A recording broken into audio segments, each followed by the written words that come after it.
В больнице, где уважение должно быть основой заботы, одна чернокожая медсестра молча терпит жестокость высокомерного врача, пока тихий пациент не раскрывает свою истинную личность, меняя ситуацию так, как никто не мог предвидеть. Восторжествует ли, наконец, справедливость? Продолжайте смотреть, чтобы узнать шокирующую правду. Давайте начнем. В больнице Святого Винсента было раннее утро, и медсестра Анджела уже старательно выполняла свои обычные обязанности. Анджела всегда была известна своей теплой улыбкой и нежными прикосновениями. Пациенты любили ее, и даже коллеги восхищались ею, хотя некоторые никогда не показывали этого открыто. Она упорно трудилась, чтобы добиться того, чего добилась, но сегодня чувствовала себя по-другому. Как только она закончила принимать своего первого пациента, в палату вошел доктор Чарльз. Он был высоким, с четкими чертами лица и голосом, в котором, казалось, всегда чувствовалось превосходство. Доктор Чарльз проработал в больнице много лет и имел репутацию высокомерного человека, особенно с теми, кого считал ниже себя. К сожалению, Анджеле часто приходилось выслушивать от него резкие замечания. Сегодняшний день не стал исключением. Доктор Чарльз взглянул на Анджелу так, словно она была невидимкой, прежде чем сосредоточиться на пациенте, мистере Андерсоне, который только что поступил, пожилом мужчине, спокойно сидевшем на смотровом столе. С момента прибытия он почти не разговаривал. Его глаза молча следили за происходящим, как будто он внимательно прислушивался к тому, что происходит вокруг него. Анджела быстро приготовила необходимые инструменты, но когда она протянула стетоскоп, доктор Чарльз нахмурился. «В самом деле, сестра Анджела, не могли бы вы быть помедленнее?» Его голос звучал строго, достаточно громко, чтобы мистер Андерсон мог его услышать. Анджеле стало не по себе, но она сохраняла невозмутимое выражение лица. «Извините, доктор, в следующий раз я буду быстрее», ответила Анджела ровным голосом. Она привыкла к такому обращению, но легче никогда не становилось. Ее сердце бешено заколотилось, когда она почувствовала, как краска смущения бросилась ей в лицо, но она отказалась показать свою слабость. Доктор Чарльз еще не закончил. Осматривая мистера Андерсона, он продолжал критиковать Анджелу, находя недостатки там, где их не было. «Вы уже должны знать эти основные процедуры. Я не знаю, как ты собираешься идти в ногу со временем, если даже не можешь правильно обращаться с инструментами». Анджела опустила голову, прикусив губу, чтобы сдержать навернувшиеся на глаза слезы. В комнате стало холоднее, и тяжесть слов доктора Чарльза давила на нее, но она не хотела устраивать сцену. Не здесь, не на глазах у пациента. Тем временем мистер Андерсон хранил молчание, внимательно наблюдая за происходящим. Он не произнес ни слова, но что-то в том, как он сидел спокойный и наблюдательный, заставило Анджелу задуматься, о чем он думает. Почему он молчал? Был ли он согласен с доктором Чарльзом или молча осуждал его поведение? Доктор Чарльз закончил осмотр и, не сказав больше ни слова, вышел из палаты, предоставив Анджеле убирать за собой. Дверь за ним со щелчком закрылась, и на мгновение остался только звук убираемого медицинского оборудования. Анджела не знала, стоит ли ей что-то сказать или просто продолжать работать в тишине. Как только она потянулась за планшетом, появился мистер Андерсон. Андерсон прочистил горло. Анджела замерла, ожидая очередного замечания о своей работе. Вместо этого мистер Андерсон посмотрел на нее с нежностью. «Вы отлично поработали, медсестра. Не позволяй ему задевать себя». Анджела моргнула, удивленная внезапной добротой. Нечасто пациентка вступалась за нее, особенно после того, как врач так публично унизил ее. Она слегка улыбнулась мистеру Андерсону, благодарная за его слова. «Спасибо», — тихо произнесла Анджела, все еще гадая, кем на самом деле был этот человек. Она вышла из комнаты, ее мысли путались. Она и не подозревала, что молчание мистера Андерсона обладало большей властью, чем кто-либо мог себе представить. День шел своим чередом. Но Анджеле от этого легче не становилось. Доктор Чарльз, казалось, был полон решимости сделать ее жизнь невыносимой. Ужасной. Каждый раз, когда она заходила с ним в комнату, его резкие комментарии следовали за ней как тени, от которых она не могла убежать. Его тон всегда был пренебрежительным, как будто она была не более чем помехой. Анджела не поднимала головы, сосредоточившись на своих задачах, хотя каждое его слово было как удар ножа. Вскоре мистеру Андерсону понадобилось еще одно обследование. Анджела подготовила комнату, убедилась, что все на месте, перепроверила оборудование, чтобы не допустить ошибок. Она хотела избежать очередной порции едкой критики со стороны доктора Чарльза, особенно в присутствии пациента. Доктор Чарльз вошел в палату со своим обычным высокомерным видом, взглянув на Анджелу так, словно она едва ли стоила его времени. «Анджела, почему ты всегда такая медлительная?» Он сорвался, хотя все было устроено идеально. «Это не так уж сложно. Я не понимаю, почему вы не можете сделать даже самые простые вещи правильно». Анджела закусила губу, ее руки слегка дрожали, когда она протягивала ему папку. «Все готово, доктор». Но доктор Чарльз еще не закончил. Он посмотрел на мистера Андерсона и, усмехнувшись, указал на него. «Анджела, в наши дни трудно найти хорошую помощницу. Казалось бы, человек с таким опытом, как у нее, должен стремиться проявить себя». Анджела почувствовала, как у нее сдавила грудь, но она не позволила доктору Чарльзу увидеть ее слезы. Она уже сталкивалась с подобным лечением раньше, но то, как он высмеивал не только ее способности, но и саму ее личность, потрясло ее больше, чем обычно.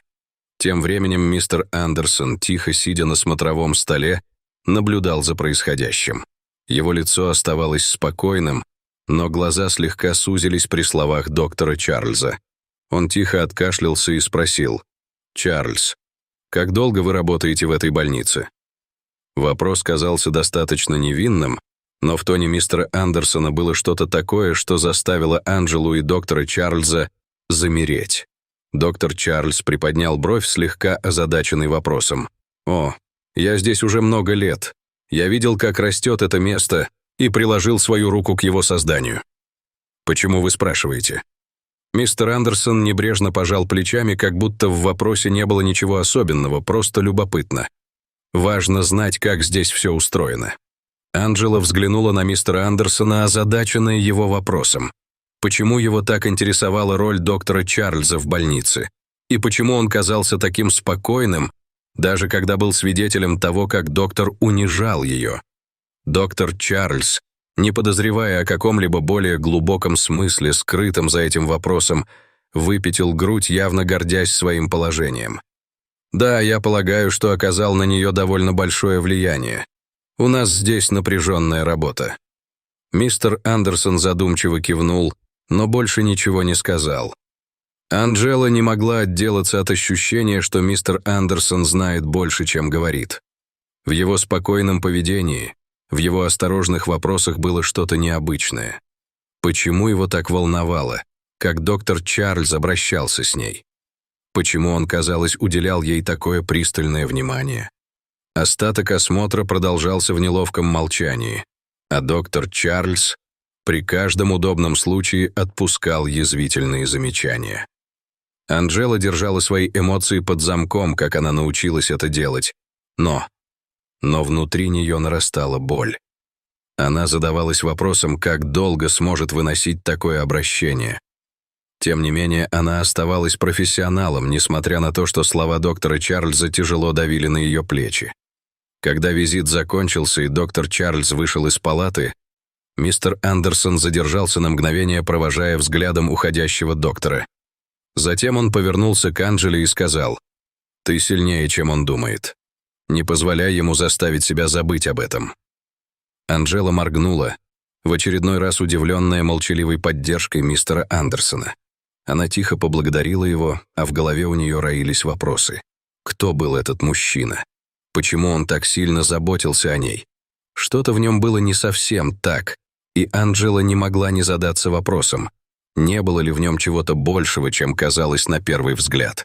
В следующий раз, когда доктор Чарльз и Анджела вошли в палату мистера Андерсона, Анджела почувствовала это.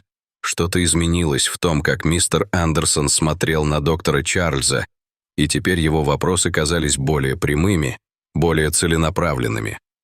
«Итак, доктор Чарльз», — начал мистер Андерсон спокойным, но твердым голосом, «я заметил, что вы кажетесь суровым со своим персоналом, особенно с медсестрой Анджелой». Он указал на Анджелу, которая напряглась при упоминании своего имени. Доктор Чарльз, явно застигнутый врасплох, бросил пренебрежительный взгляд на Анджелу, прежде чем ответить. «У меня высокие стандарты, мистер Андерсон. Я ожидаю, что мои сотрудники будут компетентны и расторопны. Моя работа — следить за тем, чтобы они соответствовали этим стандартам». Мистер Андерсон приподнял бровь, «И вы не находите, что, унижая их перед пациентами, они улучшают свои показатели?» Сердце Анджелы екнуло. Она никогда не видела, чтобы кто-то так открыто задавал вопросы доктору Чарльзу, тем более пациент. Доктор Чарльз, с другой стороны, казался взволнованным. Он усмехнулся, пытаясь отмахнуться от этого, как от шутки. «Что ж, мистер Андерсон, иногда необходима жесткая любовь». «Жесткая любовь», — тихо повторил мистер Андерсон, слегка прищурив глаза. «Интересно, все ли в этой больнице так думают?» Доктор Чарльз начал терять самообладание. Он пренебрежительно махнул рукой. «Я занимаюсь этим уже много лет. Я знаю, что делаю. Вам не нужно беспокоиться о том, как я веду дела». В этот момент дверь открылась, и в палату вошел Рейнольдс, главный врач больницы. Анджела не ожидала увидеть его здесь, и, судя по выражению лица доктора Чарльза, он тоже не ожидал. Доктор Рейнольдс, мужчина с многолетним стажем, подошел прямо к мистеру Андерсону и поприветствовал его улыбкой.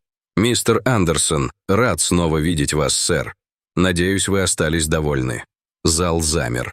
Глаза Анджелы расширились от шока. «Сэр». Ее взгляд метнулся к мистеру Андерсону, который ответил на приветствие доктора Рейнольдса легким кивком. Доктор Чарльз, заметно побледнев, недоверчиво уставился на мистера Андерсона. «Сэр», — повторил он, — «подождите, кто такой мистер Андерсон?» Доктор Рейнольдс бросил на доктора Чарльза взгляд, который ясно давал понять, что он должен был знать.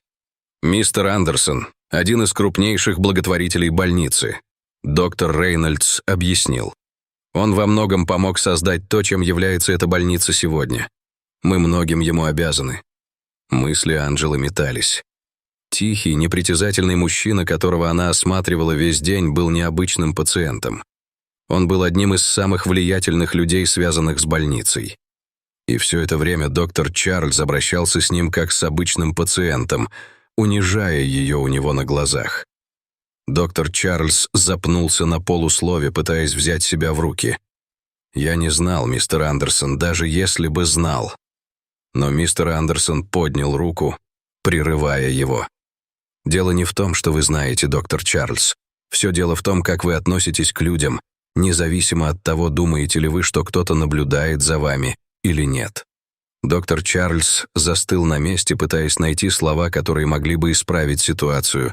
Но Анджела видела это по его глазам. Он знал, что уже слишком поздно. Правда о его высокомерии открылась тому, кто обладал гораздо большей властью, чем он ожидал. Однако доктор Чарльз уже не был таким уверенным и надменным, как прежде. Его лицо побледнело, а на лбу выступили капельки пота. Он открыл рот, пытаясь прийти в себя. «Мистер Андерсон, я понятия не имел. Если бы я знал, кто вы, я бы так и сделал». Мистер Андерсон поднял руку, призывая его остановиться. «В этом-то и проблема, доктор Чарльз. Вам не обязательно знать, кто такой человек, чтобы относиться к нему с уважением. Ваш персонал, включая сиделку Анджелу, заслуживает лучшего». Доктор Чарльз неловко поежился, его обычное высокомерие рассыпалось под тяжестью страха. Он бросил быстрый взгляд на Анджелу, которая стояла молча, сохраняя твердую осанку, несмотря на смятение в груди. Она не могла поверить в то, чему стала свидетельницей. Все годы жестокого обращения и принижения были раскрыты перед тем, кто действительно мог что-то изменить. «Уверяю вас», — продолжал доктор Чарльз дрожащим голосом, «все это просто недоразумение. Я возлагаю большие надежды на людей, которые работают со мной, но я никогда не хотел причинить им вреда». «Довольно», — прервал его мистер Андерсон. «Я наблюдал за вами весь день, доктор Чарльз, и увидел более чем достаточно. Я пришла сюда не просто как пациентка, но как человек, которому не безразлично, как работает эта больница и как относятся к людям, которые здесь работают». Сердце Анджелы учащенно забилось, когда мистер Андерсон повернулся к ней. Выражение его лица смягчилось. «Анджела», — сказал он, — «ты проявила невероятный профессионализм и изящество в трудную минуту. Я видела, как вы достойно переносите несправедливое обращение, и это то, чем я восхищаюсь». Анджела моргнула. Она никак не ожидала, что ее заметит, тем более такой могущественный человек, как мистер Андерсон. Она всегда делала все, что в ее силах, независимо от обстоятельств, но то, что это было признано таким образом, было ошеломляюще. Доктор Чарльз, с другой стороны, был на грани паники. Он сделал шаг вперед, в отчаянии повысив голос. «Пожалуйста, мистер Андерсон, я могу объяснить. Я не такой. Я нахожусь под большим давлением, и иногда это проявляется так, как я не хотел. Я могу все исправить, клянусь». Но мистер Андерсон был непреклонен. «Доктор Чарльз, у вас был шанс показать, кто вы такой, и вы показали достаточно. Эта больница может процветать только в том случае, если ее персонал уважают и ценят, а вы доказали, что не подходите на руководящую роль в этом отношении». Итак, все ждали, мистер Андерсон приняла окончательное решение, задаваясь вопросом, какие последствия будут для высокомерного доктора и что это будет означать для будущего Анджелы. Мистер Андерсон повернулся к доктору Рейнольдсу, который до сих пор хранил молчание. «Доктор Рейнольдс», — сказал мистер Андерсон, «я хочу прояснить, что такое поведение недопустимо ни в одном учреждении, особенно в том, которое должно заботиться о людях. Доктор Чарльз не проявил элементарной порядочности и уважения, требуемое от человека в его положении». Доктор Рейнольдс торжественно кивнул. «Вы абсолютно правы, мистер Андерсон. Мы немедленно примем меры». Взгляд мистера Андерсона смягчился, когда он снова посмотрел на Анджелу. «Сестра Анджела, я видел, как вы сегодня держались с необыкновенным изяществом. Вы подвергались жестокому обращению, но никогда не отступали от своих обязанностей. Для меня очевидно, что вы воплощаете истинное понимание того, что значит заботиться о других. Такие люди, как вы, делают эту больницу замечательной». Глаза Анджелы наполнились слезами, но она смахнула их, все еще слишком потрясенная, чтобы говорить. Мистер Андерсон продолжил. «Я требую не только этого.